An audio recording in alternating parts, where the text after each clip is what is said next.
नमस्कार, स्वागत है आप सबका एसएचएम क्लासेस में। और आज हम क्लास 11th का चैप्टर तांत्रिकीय नियंत्रण एवं समन्वय के कुछ इम्पोर्टेंट क्वेश्चंस करेंगे। तो चलिए अब हम वीडियो को शुरू करते हैं। तो जो हमारा पहला क्वेश्चन है वो है निसेल्स की कर्णिकाएं मुख्य रूप से हैं। जो निसेल की कर्णिकाएं हैं वो मुख्य रूप से हैं साइटोन, यस, हाँ, एक्सॉन नहीं, डेंड्रॉन, हाँ। तो इसका जो करेक्ट ऑप्शन है वो है ऑप्शन नंबर 4, यानी कि दोनों 1 और 3 दोनों ही क्या हैं, सही हैं। बढ़ते हैं हम अगले क्वेश्चन की तरफ। तंत्रिका कोशिका के साइटोन से निकलने वाली एक लंबी फाइबर जैसी प्रक्रिया है। जो तंत्रिका कोशिका के साइटोन से निकलने वाली एक लंबी फाइबर जैसी प्रक्रिया है वो क्या है, एक्सॉन है। डेंड्रॉन नहीं, न्यूरोलेमा नहीं, न्यूरोफाइब्रिल्स नहीं। तो इसका जो करेक्ट ऑप्शन है वो है ऑप्शन नंबर 1। बढ़ते हैं हम अगले क्वेश्चन की तरफ। मानव के पश्च मस्तिष्क 3 भागों द्वारा निर्मित होता है, जिनमें से एक है मेरुरज्जु नहीं, कॉर्पस कैलोसम नहीं, हाइपोथैलेमस नहीं, अनुमस्तिष्क यानी कि सेरिबैलम। तो इसका जो सही ऑप्शन है वो है ऑप्शन नंबर 3। बढ़ते हैं हम अगले क्वेश्चन की तरफ। सोडियम पोटेशियम पंप इसका एक उदाहरण है। सोडियम पोटेशियम पंप का एक उदाहरण बताइए, क्या है। निष्क्रिय परिवहन नहीं, क्योंकि इसमें एटीपी की आवश्यकता नहीं है, ऊर्जा की कोई आवश्यकता नहीं होती है। सक्रिय परिवहन यस, क्योंकि जो सोडियम पोटेशियम पंप है इसमें क्या है, ऊर्जा की आवश्यकता हमारे लिए होती है। सरल विसरण ये क्या होता है, उच्च से निम्न सांद्रता की ओर स्वतः होता है, उच्च से निम्न सांद्रता की ओर स्वतः होता है। और परासरण जल के अणुओं का विसरण होता है। तो इसका जो करेक्ट ऑप्शन है वो है ऑप्शन नंबर 2। बढ़ते हैं हम अगले क्वेश्चन की तरफ। आंतरिक से बाहरी तरफ मेनिंजेस का सही क्रम बताइए। जो आंतरिक से बाहरी तरफ जो मेनिंजेस का सही क्रम है मस्तिष्क के सबसे करीब से, वो बताना है हमें। पियामेटर, ड्यूरामेटर, एरेनोकॉइड नहीं, एरेनोकॉइड मेटर, ड्यूरामेटर, पियामेटर नहीं, एरेनोकॉइड मेटर, पियामेटर, ड्यूरामेटर नहीं, पियामेटर, एरेनोकॉइड मेटर, ड्यूरामेटर, हाँ। तो इसका जो करेक्ट ऑप्शन है वो है ऑप्शन नंबर 4। बढ़ते हैं हम अगले क्वेश्चन की तरफ। नर्व के रेनवियर नोड्स के लिए नीचे दिए गए स्टेटमेंट में से कौन सा गलत नहीं है, यानी कि हमें बताना है कि कौन सा गलत नहीं है, सही हमें इसमें से बताना है। न्यूरिलेमा और माइलिन सी दोनों डिसकंटीन्यूअस हैं, तो ये बात गलत है, दोनों डिसकंटीन्यूअस नहीं है। न्यूरिलेमा डिसकंटीन्यूअस है, ये भी क्या है, गलत है। न्यूरिलेमा डिसकंटीन्यूअस नहीं है। माइलिन शीट डिसकंटीन्यूअस है, तो ये बात बिल्कुल सही है।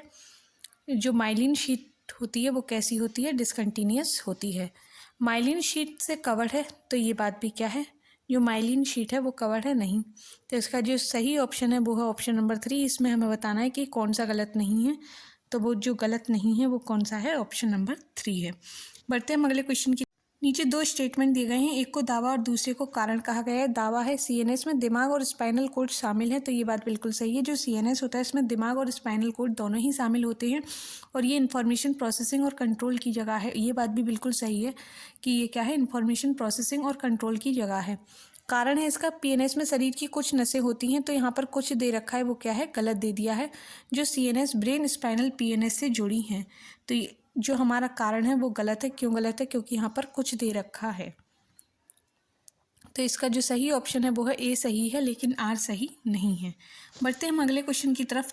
तंत्रिका आवेग तब उत्पन्न होता है जब तंत्रिका कोशिका गुजरती है उत्तेजित चरण से, हाँ, विध्रुवण से, हाँ, क्रिया क्षमता से, हाँ। तो इसका जो सही ऑप्शन है वो है ऑप्शन नंबर 4, यानी कि इन सभी से। बढ़ते हैं हम अगले क्वेश्चन की तरफ। जब एक न्यूरॉन विश्राम अवस्था में होता है, अर्थात किसी आवेग को संचालित नहीं कर रही है, तब एक्सोनल कला होती है। जब एक न्यूरॉन विश्राम अवस्था में होती है, किसी भी आवेग को संचालित नहीं करती है, एक्सोनल कला होती है। तो Na+ यानी कि सोडियम पोटेशियम आयन दोनों के लिए समान पराग में नहीं, Na+ तथा K+ आयनों दोनों के लिए अपारगम्य नहीं, पोटेशियम आयनों के लिए अपेक्षाकृत अधिक पराग में, तथा Na+ आयन के लिए लगभग अपारगम्य। तो ये बात क्या है, बिल्कुल सही है। Na+ आयनों के लिए अपेक्षाकृत अधिक पराग में तथा K+ आयनों के लिए लगभग अपारगम्य। तो ये बात भी क्या है, गलत है। तो इसका जो सही ऑप्शन है वो है ऑप्शन नंबर 3। बढ़ते हैं हम अगले क्वेश्चन की तरफ। सिनेप्टिक जंक्शन पर निकलने वाले रसायन कहलाते हैं। जो सिनेप्टिक जंक्शन होता है उस पर निकलने वाले जो रसायन हैं वो क्या कहलाते हैं? न्यूरोट्रांसमीटर कहलाते हैं। हार्मोन नहीं, सेरिब्रोस्पाइनल द्रव्य नहीं, लसिका नहीं, क्या कहलाते हैं? न्यूरोट्रांसमीटर कहलाते हैं। बढ़ते हैं हम अगले क्वेश्चन की तरफ। विश्राम झिल्ली क्षमता मुख्य रूप से निम्नलिखित के कारण स्थापित होती है। सोडियम पोटेशियम पंप नहीं, पोटेशियम का बहिर्वाह हाँ। तो इसका जो सही ऑप्शन है वो है ऑप्शन नंबर 2। सोडियम का अंतर्वाह नहीं, क्लोराइड का अंतर्वाह नहीं। तो विश्राम झिल्ली क्षमता मुख्य रूप से स्थापित होती है वो होती है पोटेशियम का बहिर्वाह से। बढ़ते हम अगले क्वेश्चन की तरफ। मानव आँख में दृश्य तीक्ष्णता सबसे अधिक होती है। जो दृश्य तीक्ष्णता सबसे अधिक होती है वो कहाँ होती है? फोविया सेंट्रल्स पर होती है। मैक्युला ल्यूटिया, ये रेटिना पर एक पीला धब्बा होता है। क्या होता है ये? रेटिना पर पीला धब्बा मैक्युला ल्यूटिया होता है। ऑप्टिक डिस्क, यहाँ दृष्टि बिल्कुल नहीं होती है, इसे क्या कहते हैं हम? ब्लाइंड स्पॉट कहते हैं। ऑप्टिक डिस्क को हम क्या कहते हैं? ब्लाइंड स्पॉट कहते हैं। ऑप्टिक चियास्मा, ये क्या है? ये मस्तिष्क में एक एक्स आकार की संरचना है। ये आँख का हिस्सा नहीं है बल्कि मस्तिष्क का एक हिस्सा है। ये आँख का हिस्सा नहीं है, क्या है ये? ब्रेन का हिस्सा होता है, यानी कि मस्तिष्क का होता है। बढ़ते हैं हम अगले क्वेश्चन की तरफ। रेटिना में अंदर से बाहर की ओर निम्नलिखित कोशिकाओं का सही क्रम होगा। हमें बताना है कि सही क्रम क्या है रेटिना में अंदर से बाहर की ओर कोशिकाओं का। गैंग्लियन कोशिका, फोटो रिसेप्टर कोशिका, द्विध्रुवीय कोशिका। तो यहाँ पर क्या आ गया? फोटो रिसेप्टर कोशिका आ गया, तो ये गलत हो गया। गैंग्लियन कोशिका, द्विध्रुवी कोशिका, फोटो रिसेप्टर कोशिका, ये बिल्कुल सही है। यहाँ पर पहले द्विध्रुवीय कोशिका आ गया तो ये क्या हुआ? गलत हो गया। यहाँ पर फोटो रिसेप्टर आ गया तो क्या हुआ? गलत हुआ। तो इसका जो करेक्ट ऑप्शन है वो है ऑप्शन नंबर 2। बढ़ते हैं हम अगले क्वेश्चन की तरफ। संवेदी न्यूरॉन रीढ़ की हड्डी में प्रवेश करता है। तो जो संवेदी न्यूरॉन है वो रीढ़ की हड्डी में प्रवेश करता है। बताइए क्यों करता है? रीढ़ की हड्डी की तंत्रिका का पृष्ठीय जड़ है। तो ये बात बिल्कुल सही है। जो रीढ़ की हड्डी की तंत्रिका की पृष्ठीय जड़ है। रीढ़ की हड्डी की तंत्रिका की अधर जड़ नहीं। उत्पत्ति बिंदु के आधार पर पृष्ठीय या अधर जड़ नहीं। रीढ़ की हड्डी की नसों की पृष्ठीय और अधर दोनों नहीं। तो इसका जो करेक्ट ऑप्शन है वो है ऑप्शन नंबर 1। मस्तिष्क स्टेम में शामिल नहीं है। बताइए मस्तिष्क स्टेम में क्या शामिल नहीं है? जो मस्तिष्क की स्टेम है उसमें क्या शामिल नहीं है? मध्य मस्तिष्क, medulla oblongata, pons varolii, cerebellum. तो जो शामिल नहीं है वो क्या है? सेरिबेलम। मस्तिष्क का एक अलग हिस्सा है जो गति और संतुलन के लिए क्या होता है? जिम्मेदार होता है। मध्य मस्तिष्क स्टेम में है। ये मस्तिष्क स्टेम के ऊपरी हिस्से का एक अभिन्न अंग है। क्या है? ऊपरी हिस्से का अभिन्न अंग है। मेडुला ऑब्लंगेटा ये मस्तिष्क स्टेम का निचला हिस्सा है और रीढ़ की हड्डी से क्या होता है? जुड़ता है। ये रीढ़ की हड्डी से जुड़ता है। पोन्स बरोली ये मध्य मस्तिष्क और मेडुला के बीच एक पुल का काम करता है। जो पोन्स बरोली है वो क्या करता है? मस्तिष्क और मेडुला के बीच एक पुल का काम करता है। तो जो मस्तिष्क स्टेम में शामिल नहीं है वो कौन है? सेरिबेलम नहीं है। तो इसका जो करेक्ट ऑप्शन है वो है ऑप्शन नंबर 4। बढ़ते हैं हम अगले क्वेश्चन की तरफ। निम्नलिखित में से कौन सा मस्तिष्क के लिए संवेदी और मोटर संकेतन का प्रमुख समन्वय केंद्र है? हाइपोथैलेमस नहीं, थैलेमस हाँ, कॉर्पोरा क्वाड्रिजिमा नहीं, एमिगडाला नहीं। तो जो संवेदी और मोटर संकेतन का प्रमुख समन्वय केंद्र वो क्या है? थैलेमस है। हाइपोथैलेमस क्या करता है? शरीर के तापमान, खाने और पीने की इच्छा को नियंत्रित करता है। और कॉर्पोरा क्वाड्रिजिमा ये मध्य मस्तिष्क का हिस्सा है। दृश्य और श्रवण रिफ्लेक्स केंद्र होते हैं किसके? कॉर्पोरा क्वाड्रिजिमा के। एमिगडाला ये लिम्बिक सिस्टम का हिस्सा है और भावनाओं, विशेष रूप से भय और चिंता और स्मृति से ये जुड़ा हुआ होता है। बढ़ते हैं हम अगले क्वेश्चन की तरफ। एमिलिनेटेड तंत्रिका फाइबर है। बताइए एमिलिनेटेड तंत्रिका फाइबर है।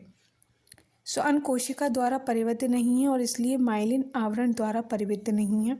ये क्या है? गलत हो गए। ये श्वान कोशिका से घिरा होता है जो माइलिन आवरण नहीं होती है, तो ये क्या है? हमारा करेक्ट है। ये श्वान कोशिका से घिरा हुआ नहीं है बल्कि ओलिगोडेंड्रोसाइट्स द्वारा निर्मित माइलिन घिरा हुआ है। गलत। स्वायत्त और देहिक तंत्रिका तंत्र में नहीं पाया जाता है। गलत। तो जो ऑप्शन 1 और 3 हैं वो क्या है? माइलिनेटेड फाइबर का वर्णन कर रहे हैं, ये एमेलिनेटेड फाइबर का नहीं कर रहे हैं, तो ये इसलिए गलत है, पहला और तीसरा। बढ़ते हैं हम अगले क्वेश्चन की तरफ। तंत्रिका तंत्र में माइलिन चालित तंतु डैश बनाए जाते हैं जबकि नॉन माइलिन चालित तंतु कोशिकाएं बनती हैं। ग्रे पदार्थ, श्वेत पदार्थ नहीं, श्वेत पदार्थ और ग्रे पदार्थ। माइलिन चालित तंतु बनती हैं वो श्वेत पदार्थ बनते हैं और जो नॉन माइलिन चालित तंतु कोशिकाएं बनती हैं वो ग्रे पदार्थ से बनती हैं। तो इसका जो करेक्ट ऑप्शन है वो है ऑप्शन नंबर 2। बढ़ते हैं हम अगले क्वेश्चन की तरफ। अभिकथन है माइलिनेटेड तंत्रिका तंतु रीढ़ की हड्डी और कपाल तंत्रिकाओं में ओलिगोडेंड्रोसाइट से घिरे पाए जाते हैं। तो ये ओलिगोडेंड्रोसाइट से घिरे पाए जाते हैं, ये बात बिल्कुल सही है।